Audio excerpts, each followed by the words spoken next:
Hello, and welcome back to Venus Rising. I'm your host, Callie Fell. Today, I have the pleasure of welcoming Wendi to the show. Wendi worked in law enforcement in Oregon for 31 and a half years.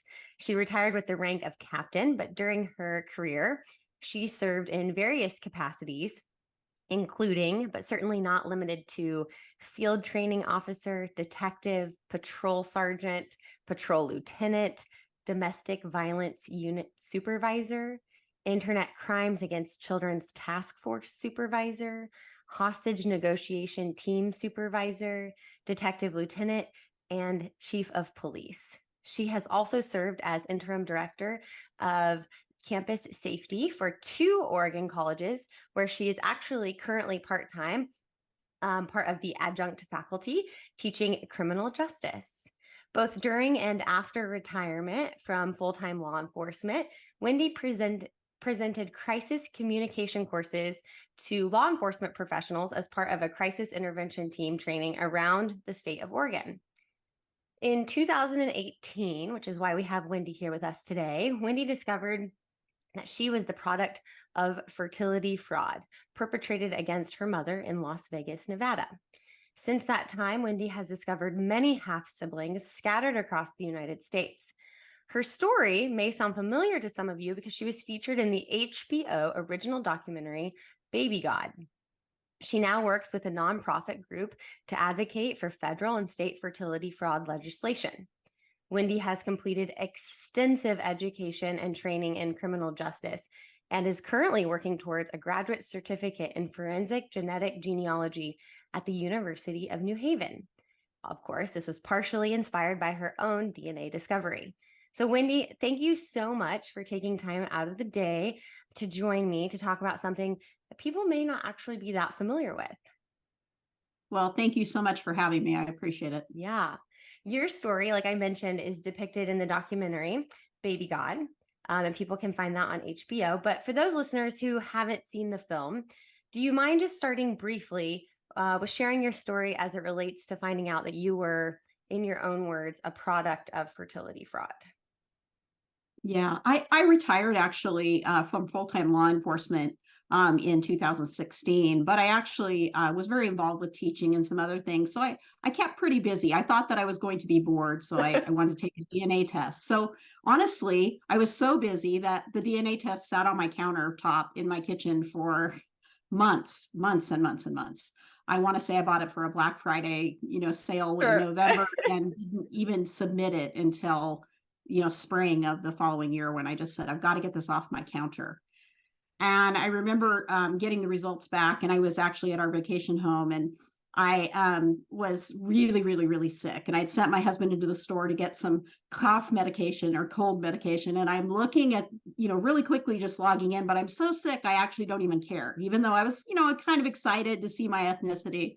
And I look and I see mostly UK, and I'm like, shocking, because my paternal grandmother was born in England. So not shocking to me that my family was mostly from the British Isles. And so I was so ill that I was up most of the night. And I remember about 3:30 or 4 in the morning, I thought, I'm going to check a little more to see these matches. I didn't even bother to look at it. I look at the matches and I immediately start seeing something's not right. I don't have any first cousins. I have a half sibling and a brother who was adopted. So I have no first cousins. I have no aunts and uncles. And I was kind of thinking, this is odd because these people are showing to be what they said on Ancestry, I believe, was first cousin / close relative, which I took as first cousins. I started looking. I didn't know anything about genealogy then, and started looking and realized these aren't first cousins. These are probably half siblings. And for some reason, very quickly, I knew right away, I kind of knew my conception story, and that my mother had told me she sought out fertility treatment when she was living in Las Vegas when she was first married. And I knew she had a difficult time conceiving me. We had never talked about the fact that she may have used artificial insemination as far as using my father's sperm, but she made it very clear that she had to go through some surgery, and she really struggled with having a child. And so she had mentioned, I think, that my dad had a very low sperm count. And so just that it was kind of, I was a miracle. And she was told by the doctor after I was born that if she didn't have another child right away, she'd never have another child. So she and my father adopted my brother. And my parents, moved back to the Portland, Oregon area out of Las Vegas. And my parents divorced. My mom was kind of shocked when she was remarried and within a year had a child, was very shocked. And so, so right away though, when I got that discovery, I kind of knew something. I really felt like there's something going on. I'm pretty much I've worked so much with DNA in my career as a detective that to me, DNA doesn't lie. And so I knew this wasn't a lot of people. The first thing their reaction is this is a mistake. Mm-hmm. And I immediately knew it's not a mistake. I trust DNA. And so I started looking at those results and realized I was seeing a name on some of the trees that were matched up of Fortier. And I thought, that name's kind of familiar. And then I thought, well, it's familiar because my mom, her husband, my stepfather died, my mother remarried, and my second stepfather, his daughter was Fortier. And so I'm like, that's really weird, but I wouldn't be related to my stepfather, who was from the other side of the country. Right. And so I kept thinking, no, why is that name familiar? And then I'm like, oh, I know. I had applied for a passport not that long before, and he signed my birth certificate. Fortier delivered me.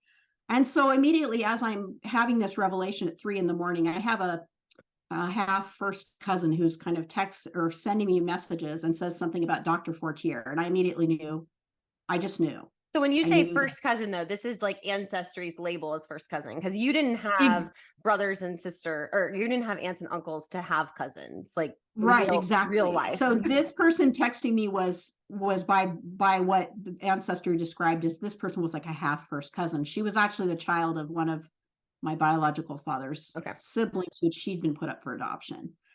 So she was kind of saying you should check into Dr. Fortier. And I immediately, here it's like 3:30 in the morning, and I'm putting this, looking on the internet, and within 2 seconds, I see he was sued by 2 families for fertility fraud. And I immediately knew.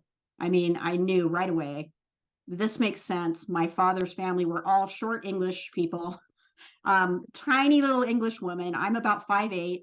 My sons range in height from 6'1" to almost 6'6". And, my father was shorter than me. So I'm like, yeah, this is making more sense to me that this is likely.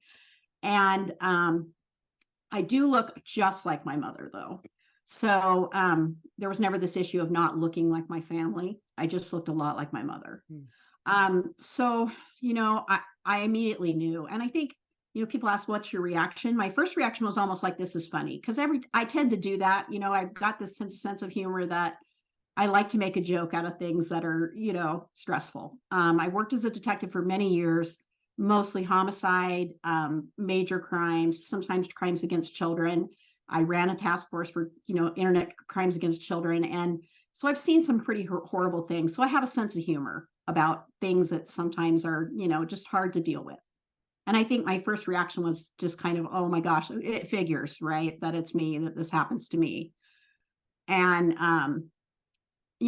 and then you kind of go through a lot of different feelings as you have this, you want to know more, and you want information. And of course, I'm very sick, and I'm just trying to figure out information, trying to figure out who to call. Honestly, the first person I probably told after my husband was my brother, who was adopted. And I don't know if I just wanted to share with him a sense of, hey, I know you felt sometimes like you didn't belong, just because, not that he wasn't loved, but my parents divorced when he was very young. And there was just a lot of conflict with that as far as, feeling a little displaced.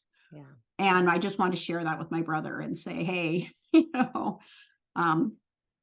I told my sons, I got a hold of them, and typical sons, they're not like daughters, I guess. It was like, okay, mom, thanks. Like, what's the big deal? Cool. Yeah. And so, that kind of just, I'd like to say just the feeling that I have, and I've heard this from so many people, because I actually now I mentor folks that are dealing with this discovery, usually right when they discover kind of this has happened. And I think it changes nothing about you, and it changes everything Right. about you in a split second. And so, um, I slowly started to learn about my half siblings. I right away could tell, once I was savvy enough to understand, that the amount of DNA that we shared in centimorgans made us half siblings. That was the only relationship based on what I knew of my ancestry. Mhm. And I reached out to a few, and thank goodness, one of my half sisters, who's an amazing woman, was very kind. And the shocking thing is that I have siblings who at that time were in their 70s, and this happened to be one of the siblings I reached out to. So she's just, a little bit younger than my mother. Wow. And I have siblings who are the ages of my sons, so in Wow. their 30s. And I had some initial email contacts, and that's a very uncomfortable situation with people that you don't know, but yet you share a pretty large portion of your DNA. Yeah. How many half of siblings do you have now that you know of?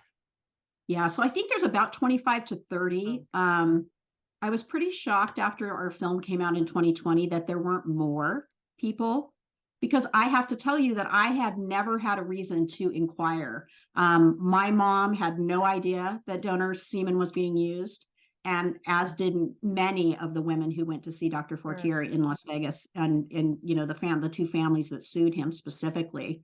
One of those families had the husband had a vasectomy that Dr. Fortier reversed, and then she got pregnant and had two children, and they were both Dr. Fortier's children.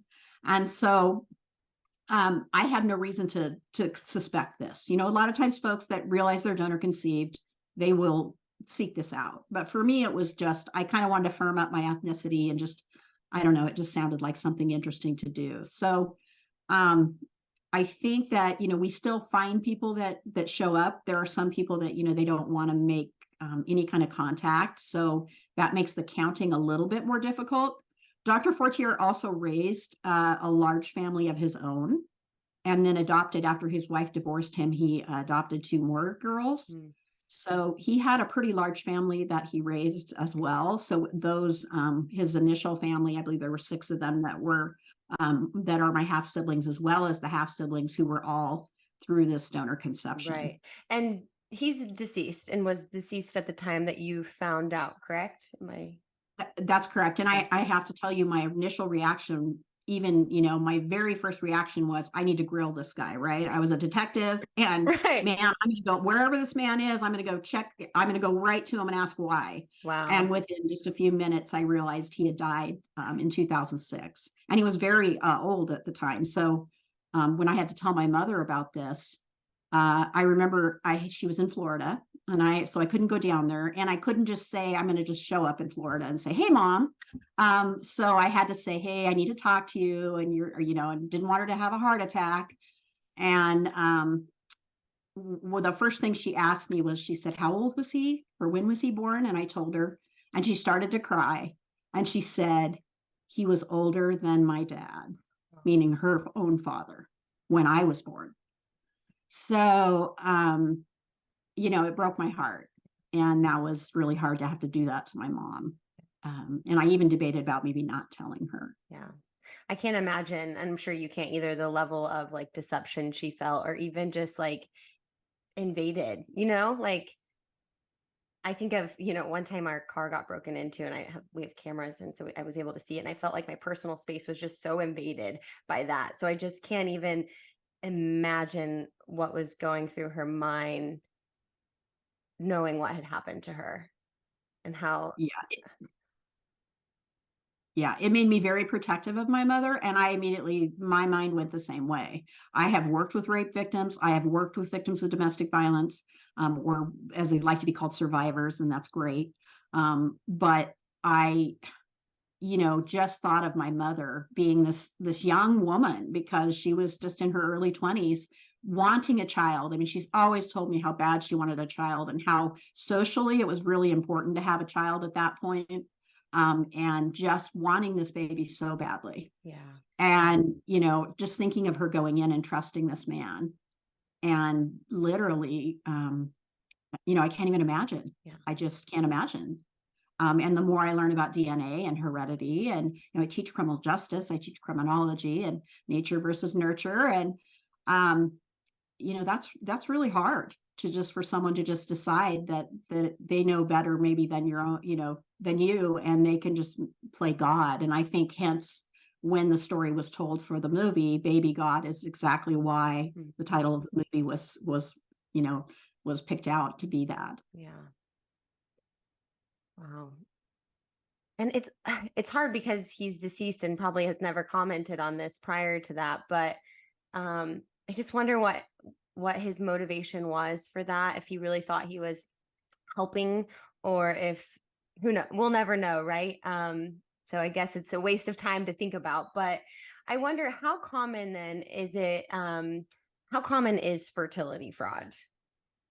So as I, began to kind of reach out to different groups, so there's different Facebook groups, and I'm really not involved in them anymore, but I think to get some sense of this problem or this issue, which was really kind of a hidden issue, that it is more common than people think, because again, just the mechanics of it, one sample can create hundreds of children. And so, there were doctors that were using the samples. And I mean, one thing I will point out is that part of the film, there was a lot of research done on the context of the times. And I have to be respectful of the context of the times as far as what doctors who were actually practicing and who were in the field were being told at that time. And so I will take that piece with a grain of salt, but that helps me to understand why it was kind of so prevalent. This idea that, first of all, you had, when Dr. Fortier started practicing, we were well into the eugenics movement of making perfect children. And this idea that, doctors and medical students were great people to donate because they were usually healthy and they were smart and they were motivated a lot of times, and they were easily available because when I was born, they were not freezing sperms, so it had to be fresh. And then when AIDS came about, you had to start screening samples, but yet they really, were not, it was costing a lot of money to screen those samples. So if you had a physician who had been tested and, he was an over and over again donor, he knew he didn't have AIDS. And so again, that's really, just so you know about fertility fraud, that's really the only thing that's kind of required is that testing be done on semen that's donated. There's really no, it doesn't matter if you have a mental health issue, it doesn't matter. Right. So a donor could be anyone. And so I guess to answer your question better, and I apologize for getting off topic, is that it is more prevalent, that it did happen with a lot of medical students, doctors who have done this, and we're finding more and more. And I believe, as I said with me, there are people that just have no reason to take a DNA test. And so they're just not looking. Yeah. And I think if more people did, they would find that it is more prevalent. Later in his career, he was telling people he was using donor sperm. He just wasn't telling them it was his. So he was fathering children into probably his at least his 70s and maybe into his 80s. It's unclear. Fertility fraud it goes beyond just doctors though using their own semen. That's my next question is, can you kind of give us an idea of the scope of what fertility fraud is? So I got involved with a nonprofit group that was kind of working towards some legislation. So state by state, legislation, which is great. There are other groups working on this, and I think it's important. So there's also federal legislation that is in the works now, and I was able to go to Washington, D.C. Several months ago with a group and really got a taste of, a group of folks that were amazing, that were telling their stories over and over again to different legislators, which it's very interesting to become involved in the legislative process. It was a great experience, but it's a hard thing to do. And I met people who had been defrauded by, receiving semen from a donor who had medical issues or had a child that had died, and the clinic refusing to pull that donor or to notify parents. And this woman had a child that died, and by the time they were able to diagnose what was wrong with the child, there's a chance that child might have lived if they would have been able to have more information. And this child was a twin, so she has two children, and a constant reminder of this. And other people that have had a donor who was mentally ill, I have talked with some family members of that are half siblings that, discovered that their father was very mentally ill and was a donor, a doctor donor. And so, that there is a lot of fraud involved and there's really no controls. And what I was shocked about is, we like to think in the United States that we're ahead of the game, that we are the best, scientific, and we have the best schools and we have the best education system. And I don't know that we are doing the best with fertility fraud. So, you see places like the United Kingdom and Australia, they have some pretty good I guess, safeguards in place and some systems in place for donor fraud issues. And in the United States, we have nothing. Can you give us an example of like what the UK or Australia has in place that we don't? So first of all, they have a registry that's available so people can get information. It's there are just some controls and people have access, and this idea of this right to know who you are. Up until very recently, you still had fertility clinics who are having people sign these agreements saying they won't test their children. And we both know that the first thing parents do a lot of times is test their children. The second thing is they also are signing away rights of children, saying your child will never go seek this person out. That's ridiculous. You can't sign my rights away before I'm born. Right. And this idea that they were promising donors. So, I mean, from the other side of it, we have a physician in Oregon who donated as a medical student. He put some information when he donated. He did not want his semen to be used very extensively. He wanted a limited number of children. He did not want them to be in the area where he was later going to raise a family. And now that sibling group is very large. And he is actually engaged in a lawsuit over that, the physician, the donor. So there's frauds on both sides of the table that are going on. Some of these clinics were still, guaranteeing the donors anonymity. And we know in this world with DNA, my work in even, in the being educated in forensic genetic genealogy is that there is no anonymity really anymore. Yeah.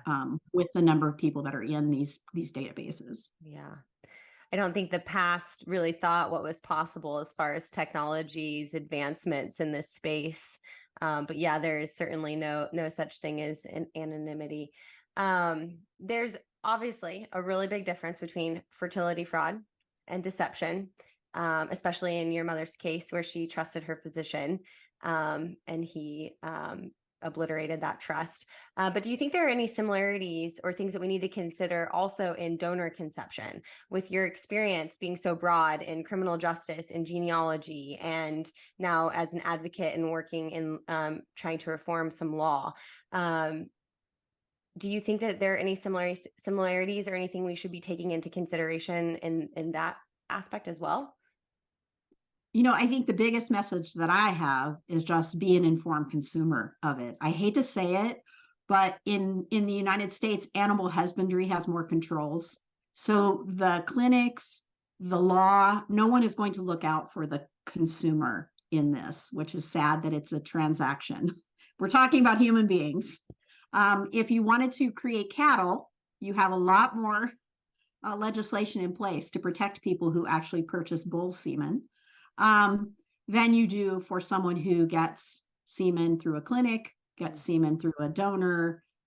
So my main issue is being informed consumer and seeing how it impacts people. I've talked to people who are in their 20s. I've talked to people who are in their 70s when they found out that they were donor conceived. And no matter how you're donor conceived, if your parents, went out and sought a donor and needed some help having a child, I think if someone wants a child, that's their personal, business if they want to have a child and they want to pursue that. But I can tell you your child is going to find out, and how you treat that is going to have an impact on the way, you may not. I see people that have no relationship with their parents after finding out they're donor conceived because the parents lied to them, didn't tell them. Some people, they will confront their parent and say, have the DNA evidence. And they go, nope, I don't know what you're talking about. And these are people now that don't have any relationship with their parents. So it's about being informed. And, I told you that one of my brothers was adopted. we always knew he was adopted. And in fact, I tell this story. I was jealous of my brother because my mom said, well, Wendy, when we had you, we just got what we got. Your brother, we went and picked him out special. And I always had a vision of my mom going to the shoe store and the all these boxes with little babies in there. And she picked my brother, and he was so special. And Oh, my brother was special. But we always knew that my brother was adopted, and he was special and wonderful, and we loved him, and we still love him. And so um, I think that's the main issue, is just being informed and not expecting the clinic, not expecting your physician, not expecting anyone who has a financial interest in this transaction, an ego interest in this transaction, to protect you. That you need to be out there and be protecting, yourself, be informed, and understand the ramifications of what you're doing. You're creating a child. That's not something that you have for a day or a week. It's something that, you may have an angry 50-year-old woman coming to you to ask you questions about, your conception. And so, that is the main message that I have, is just, being prepared for what could come later. yeah. Part of fertility fraud legislation is also giving us some standing as children of fertility fraud. So we, as children of fertility fraud, just like our parents couldn't sign away our rights, we also have no rights of having entered into a contract with a clinic or with a physician. And so we have no legal right, no status to sue. Wow. Any of these lawsuits are usually brought by the actual parent, the person who's defrauded. And many times those folks are embarrassed, or they, my mom came from a different generation. She didn't want people to know about this once she found out. So giving people this legal standing. I mean, it's bad enough to find out now I'm donor conceived. I have no control over half of who I am. And by the way, too bad for you. You have no legal standing. Yeah. That's pretty heartbreaking. And so some of the fertility fraud legislation kind of gives back some of those rights, both to the women who are victimized in this area, and the families that are victimized, and also the children that result from fertility fraud. Yeah. Gosh, it's got to be hard too to think about, just when you were saying, you have no legal room to have to sue or to take legal stand against what had happened. But it's got to be hard too to think like, this is also your father, like your biological father, right? Like, Yeah. you don't want them to be a bad person, or someone who acted immorally. So man, yeah, I can't imagine the kind of wrestling with that. I also think that there is a primal need within people for this recognition, and you want to make your parent proud, no matter who that parent is. And I studied the dynamics of, child abuse and neglect, and many children who are abused and neglected still love their parent, even the abuser. And there's this lifelong sense of this pull between this bad person who did bad things, who you love, and who you still want them to recognize you and be proud of you. And it's a very complicated thing. And I think that that's something that I struggle with. I mean, part of me wants to have met him to be able to get in his face and ask him these hard questions. And the other half of me says, hey, I want you to be proud of me, which is terrible. But, I don't think it's terrible. I think I can understand that dichotomy of like wanting both. Yeah. And so, some things came out during the film when we were doing some investigation, and, about my particular biological father. And it put me in a really, it made things really difficult for me, as far as, really searching about who I was, and knowing that once I found this out. I have 5 sons. I have 4 beautiful grandchildren, and just, for announcement today, another one on the way. Yay! Who probably we're 0 for 9 on girls, so we don't know yet. But I have no control. I mean, I had to tell my sons, I'm sorry, you have children now that who knows what they've inherited, Right. and feeling guilty for that when I had no control over that. My mother had no control over that. Yeah, you have no So idea. Like, one of the basic things that I when I talk to folks who are donor conceived is the lack of knowledge of their own medical history and being like, there's this huge void because I have no idea any of it. And that is huge for people. Yeah. I also think that, part of me was glad my biological father was deceased, because I rejected by your biological father is very difficult. And this happens a lot too, for obvious reasons. Sometimes donors, they just don't want to meet their child. Other times they've done something criminal, or that you believe is criminal, even though it wasn't against the law really, at the time. So yeah, it's very difficult. Yeah. Are you in touch at all with his I don't know how to put this, his, because you are his biological daughter, but his biological children that were not from fertility fraud? Yeah, I am not. I know that during the filming, I think the producer reached out to some of the family. They don't want anything really to do with any of us that are half siblings, which is so strange because, we are half siblings, but I understand.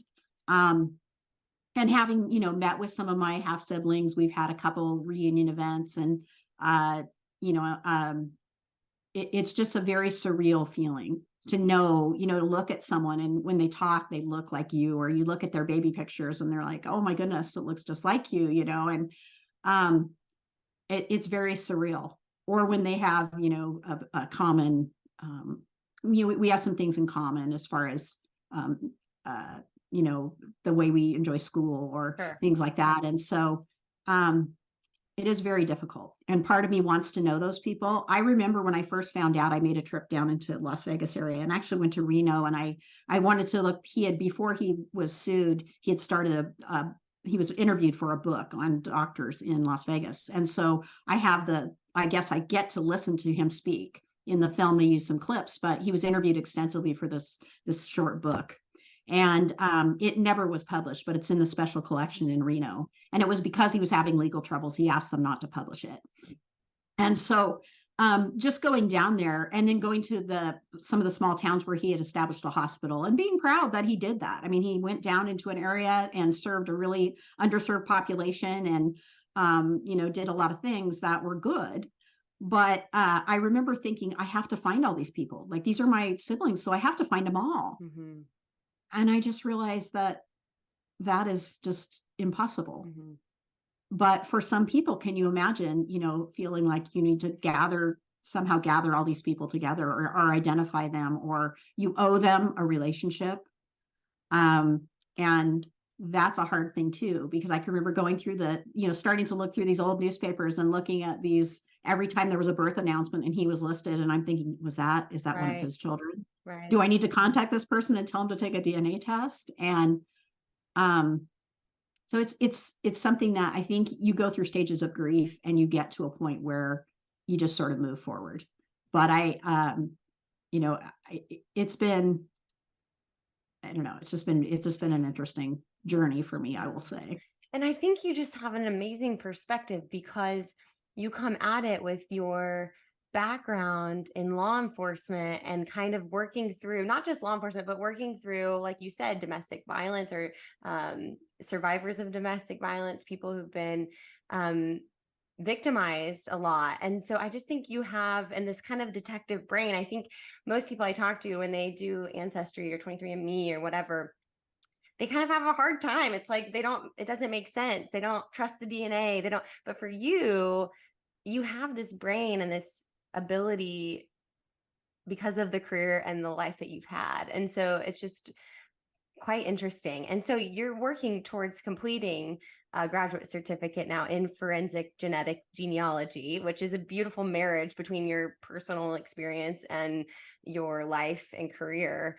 So what are your plans? What are your hopes to do with that? I honestly don't know. The field's evolving. My goal would probably be to do some pro bono work. I will tell you that I left investigations. I spent the bulk of my career in investigations, and there are cases that you carry with you that were never solved, or knowing that there's human remains out there that aren't identified, and that families just don't know what happened to their loved one, has hit me pretty hard. And there were some cases I worked, one with a serial killer, who, I know his victims that are out there, they're missing women, and their remains are somewhere, and their families want to find them.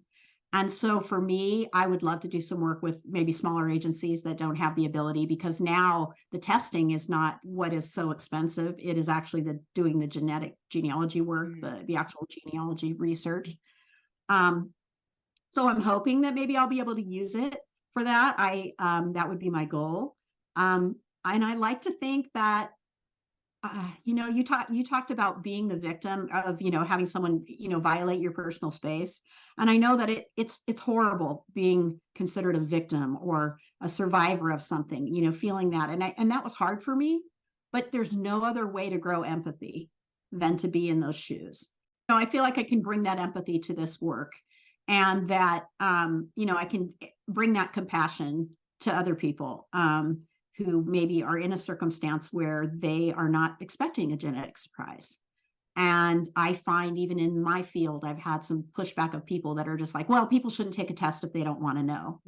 Well, that's pretty simplistic because I have worked with lots of people and met lots of people who found out not maybe that they or their parents, but their grandparents are not their grandparents. Or, there are a lot, everyone's family has a story.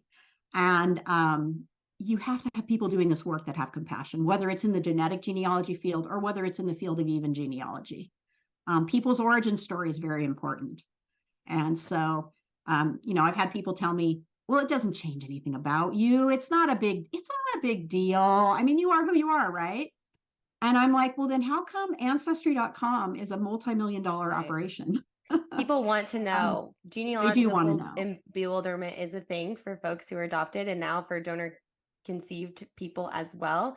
What laws are being introduced now? What's being worked on? What can people expect to see in the future? Because this is like I said, pretty, maybe not new topic, but something that people haven't thought about a lot. So as far as fertility fraud, the legislation in Oregon died last year, in the last session, in committee. I think it never made it out of committee. And there were issues, this year with the legislature having issues in Oregon. So it really hasn't gone anywhere in my home state. I was pleasantly surprised to find out just a few weeks ago that Las Vegas, and largely based, or Nevada, based on this film, so it's been a few years, they just took it upon themselves. Legislators said, this is a problem. And fertility fraud legislation was signed by the governor in Nevada. And I have no ties to Nevada. I haven't lived there since I was 18 months old. But I found myself almost tearing up, like, yay. Yeah. And they talked about how this film had an impact, that it brought it to the forefront. And I thought maybe it was worth telling my story for that to happen. And I'm embarrassed that my home state is doing nothing. But that's the way that it works.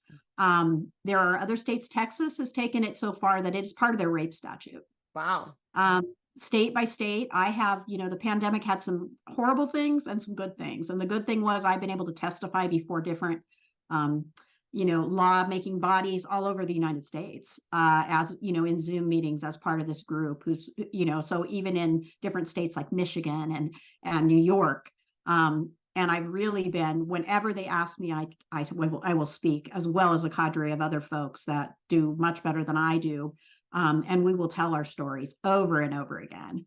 And just a few weeks ago, House Resolution 3710 was introduced, actually by Representative McLean from Michigan.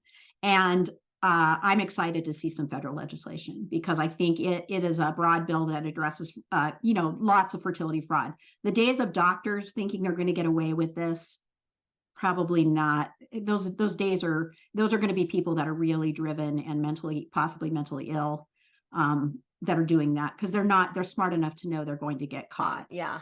But the other pieces that I've talked about, fertility fraud, they are still going on, and we need some controls on this system.